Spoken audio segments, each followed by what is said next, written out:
Hello नमस्कार, स्वागत है मैथ्स पॉइंट पर। हम कर रहे हैं क्लास 10th की मैथ्स के इम्पोर्टेंट क्वेश्चन सॉल्व कर रहे हैं जो बोर्ड परीक्षा में आएंगे। आज है प्रश्नावली छठी त्रिभुज जिसके इम्पोर्टेंट क्वेश्चन सॉल्व कर रहे हैं और ये छठी प्रश्नावली है 1 + 1 + 2 = 4, यानी 2 क्वेश्चन एक नंबर के और 1 क्वेश्चन 2 नंबर का। जो छोटे क्वेश्चन है वो इस तरीके से देखने को मिलेंगे आपको। 2 बहुभुज समरूप होंगे यदि संगत कोण समान हो, संगत भुजाएं समानुपाती हो, या ए व ब दोनों, या कोई नहीं। तो देखो 2 बहुभुज समरूप होते हैं अगर उसके संगत कोण समान होने चाहिए और संगत भुजाएं समानुपाती भी होनी चाहिए, तो वह ए व ब दोनों ही होंगे। यानी बहुभुज समरूप कब होते हैं? जब संगत कोण समान हो और संगत भुजाएं समानुपाती हो। इसके अलावा सर्वांग सम कब होते हैं? जब संगत कोण समान हो और संगत भुजाएं बराबर हो। तो दूसरा क्वेश्चन है किस प्रकार के त्रिभुज सदैव समरूप होते हैं? तो समबाहु त्रिभुज हमेशा ही समरूप होते हैं और इसके अलावा सभी वर्ग भी समरूप होते हैं और सभी वर्त भी समरूप होते हैं। अगर एक स्थान में या ऑब्जेक्टिव क्वेश्चन में आता है तो इसको भी ध्यान रखना है। सभी समबाहु त्रिभुज समरूप होते हैं, सभी वर्ग समरूप होते हैं और सभी वर्त समरूप होते हैं। यहाँ एक आकृति त्रिभुज ABC में ये BC जो भुजा है वो DE के समांतर है और AD = 1.5 semi, BD = 3 semi, AE = 1 semi है। तो EC ज्ञात करना है। आपने पढ़ा हुआ है कि अगर किसी त्रिभुज की एक भुजा के समांतर एक रेखाखंड खींचा जाए तो अन्य 2 भुजाओं को समान अनुपात में विभाजित करता है। ये है थेल्स प्रमेय। इसका मतलब ये हुआ कि AD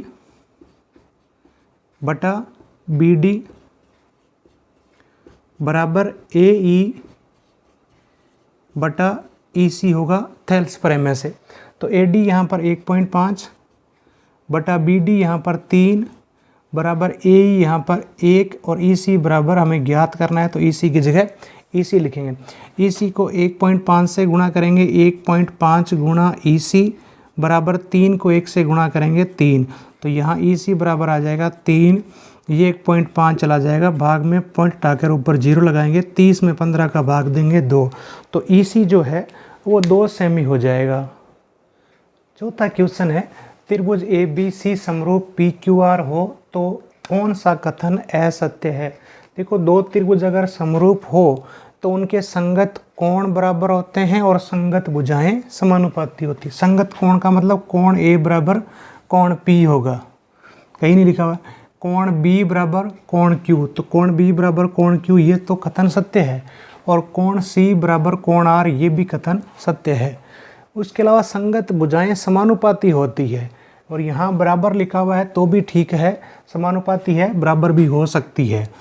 तो ये BC भुजा अगर लिखी है तो इसके बराबर QR आना चाहिए। अगर AB भुजा लिखी है तो बराबर PQ आना चाहिए, तो AB बराबर PQ होगा और BC बराबर QR होगा, तो ये ठीक है। तीसरी भुजा अगर लिखी हुई है AC बराबर PR होना चाहिए, यहाँ AC बराबर PR नहीं है, QR लिखा हुआ है, तो ये कथन असत्य है, बाकी सारे कथन सत्य है।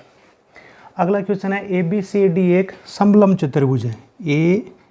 ABC और D ये एक समलंब चतुर्भुज है। समलंब चतुर्भुज आप जानते हैं जिसमें भुजाओं का एक युग्म समांतर होता है।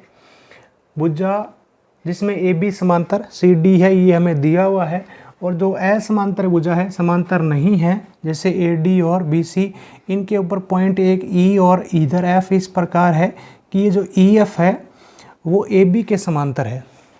EF जो है वो AB के समांतर है। तो हमें ये चीज़ सिद्ध करनी है कि AE बटा ED बराबर BF बटा में FC। तो ये हम आकृति बना लेंगे। उसके बाद में हमें जो चीज़ दी हुई है वो दिया में लिख देंगे। क्या लिखेंगे? ABCD एक समलंब चतुर्भुज है। ABCD एक समलंब चतुर्भुज है। दूसरा जिसमें AB समांतर CD है, AB समांतर CD है, और EF समांतर AB है, EF समांतर AB है। तो देखें ABCD AB के समांतर है और AB EF के समांतर है, तो ये EF जो है वो CD के समांतर भी हो जाएगा। अब सिद्ध करना है वो किसमें क्या लिखेंगे? सिद्ध करना है हमें ये चीज़ AE बटा ED बराबर BF बटा में एफ सी, ये हमें सिद्ध करना है। तो एक आपने काम करना है रचना में, जिसमें बी को किससे मिलाना है, डी से। बी को डी से मिलाया, बी डी को मिलाया। अब यहाँ पर हम क्या करेंगे, त्रिभुज ए बी डी में, त्रिभुज ए बी डी में थेल्स प्रमेय का यूज करेंगे। थेल्स प्रमेय ये कहती है, ध्यान देना, ई एफ जो है वो ए बी के समांतर है, तो ई ओ जो है वो ए बी के समांतर हो जाएगी। और एक भुजा के समांतर अगर रेखाखंड खींचा जाए तो वो अन्य दो भुजाओं को समान अनुपात में विभाजित करता है। तो ये आ जाएगा ए ई बटा डी ई बराबर बी ओ बटा डी ओ, समीकरण 1। इसी तरीके से दूसरा त्रिभुज जो इस तरफ बन रहा है बी सी डी में, बी सी डी में भी क्या है, ये जो ओ एफ है वो किसके समांतर है, सी डी के समांतर है। तो थेल्स प्रमेय से क्या चीज़ लिखी जा सकती है, बी ओ, इधर से क्या लिखेंगे, बी एफ बटा में एफ सी बराबर बी ओ बटा में डी ओ। क्योंकि इधर वाला जो त्रिभुज है, इस त्रिभुज की इस भुजा के समांतर ये रेखाखंड खींचा गया है, तो बी एफ बटा में एफ सी बराबर बी ओ बटा में डी ओ लिखा जा सकता है थेल्स प्रमेय से। अब समीकरण 1 और समीकरण 2 की right hand side B O बटा डी ओ, इधर भी बी ओ बटा डी ओ है, तो लेफ्ट हैंड साइड बराबर होगी ए ई बटा डी ई बराबर इधर आएगा बी एफ बटा में एफ सी। और ये हमें सिद्ध करना था, ये तो एकदम इम्पोर्टेंट क्वेश्चन है ये। नेक्स्ट क्वेश्चन में दी गई आकृति में ये पी क्यू और आर एस दोनों समांतर रेखा है, तो हमें त्रिभुज पी ओ क्यू इस त्रिभुज को और एस ओ आर ये दोनों त्रिभुजों को हमें समरूप सिद्ध करना है। तो इन दोनों त्रिभुजों में देखें, त्रिभुज पी ओ क्यू और दूसरा त्रिभुज जो है एस ओ आर में, इसमें हमें क्या करना है, दो त्रिभुजों को समरूप सिद्ध करने के लिए अगर हम कोई दो कोण बराबर सिद्ध कर दें तो वो समरूप हो जाते हैं त्रिभुज। तो इस त्रिभुज में ये जो P बिंदु पर कोण बनेगा ओ पी क्यू, वो बराबर होगा इधर S बिंदु पर बने कोण के बराबर। और ये दोनों कोण बराबर क्यों होंगे, क्योंकि ये एकांतर कोण है। जब दो समांतर रेखाओं को एक तिर्यक रेखा काटती है तो ये एकांतर कोण बनते हैं और दोनों बराबर होते हैं। सीधी भाषा में ये जेड बनता है जो इस तरीके से। इसी प्रकार ये इधर एक उल्टा जेड भी बन रहा है, तो ये दोनों कोण भी बराबर होंगे। इस कोण का नाम हो गया पी क्यू ओ और इधर हो गया ओ आर एस। और ये दोनों कोण बराबर होते ही ए नियम से, कोण नियम से ये दोनों त्रिभुज समरूप हो जाते हैं। इति सिद्धम, यही हमें सिद्ध करना था कोण नियम से। नेक्स्ट क्वेश्चन है, इस आकृति में डी ई समांतर बी सी है, तो अगर किसी त्रिभुज की एक भुजा के समांतर कोई लाइन दिख जाए तो थेल्स प्रमेय से आप लिख सकते हैं ए डी बटा बी डी बराबर ए ई बटा में ई सी। एक भुजा के समांतर खींचा गया रेखाखंड अन्य दो भुजाओं को समान अनुपात में विभाजित करता है। फिर हमें x का मान ज्ञात करना है। ए डी यहाँ पर x हो गया बटा में बी डी हो गया x माइनस 2 बराबर ए ई हो गया x प्लस 2, ई सी हो गया या सी ई हो गया x माइनस 1। अब इसको क्रॉस मल्टीप्लाई करना है, तिरछा गुणा, x प्लस 2 को x माइनस 2 से गुणा करेंगे तो a प्लस बी को a माइनस बी से गुणा करते हैं तो a square minus B square आता है, यानी x का स्क्वायर माइनस 2 का स्क्वायर 4। इसको x को x से गुणा करेंगे x स्क्वायर माइनस x को 1 से गुणा करेंगे x स्क्वायर से x स्क्वायर कट गया माइनस x बाईं तरफ जाएगा प्लस x माइनस 4 दाईं तरफ आएगा प्लस 4। तो x का जो मान है वो 4 आ जाएगा इस सवाल में। नेक्स्ट क्वेश्चन है पी एस बटा एस क्यू बराबर पी टी बटा में टी आर दिया हुआ है। इसके अलावा कोण पी एस टी यानी एस बिंदु पर और पी आर क्यू आर बिंदु पर ये दोनों कोण बराबर है। तो सिद्ध कीजिए त्रिभुज पी क्यू आर एक समद्विबाहु त्रिभुज है। तो समद्विबाहु त्रिभुज वही त्रिभुज होता है जिसकी दो भुजाएं बराबर हो। और दो भुजाएं बराबर कब होंगी? जब दो कोण बराबर होंगे। इस चीज़ को ध्यान रखेंगे। यहाँ पर हमें क्या दिया हुआ है? पी एस बटा में एस क्यू बराबर पी टी बटा में टी आर। तो थेल्स प्रमेय का विलोम, थेल्स प्रमेय का विलोम ये कहता है कि अगर त्रिभुज की दो भुजाओं पर ऐसे बिंदु है जो इन दोनों भुजाओं को समान अनुपात में बांट रहे हैं, पी एस बटा एस क्यू बराबर पी टी बटा में टी आर, तो इन दोनों बिंदुओं को जो मिलाने वाला रेखाखंड है एस टी, ये तीसरी भुजा के समांतर होगा क्यू आर के। ये थेल्स प्रमेय का विलोम है। अब ये दोनों भुजाएं समांतर हो गई है, तो जो कोण पी एस टी है, कोण पी एस टी ये किसके बराबर होगा? कोण पी क्यू आर के। ये दोनों कोण बराबर हो जाएंगे, जिसको हम संगत कोण कहते हैं। जब दो समांतर रेखाओं को एक तिर्यक रेखा काटती है तो ये दोनों संगत कोण बराबर हो गए। लेकिन हमें पी एस टी जो कोण दिया हुआ है वो किसके बराबर दिया हुआ है? पी आर क्यू के बराबर ये हमें दिया हुआ है।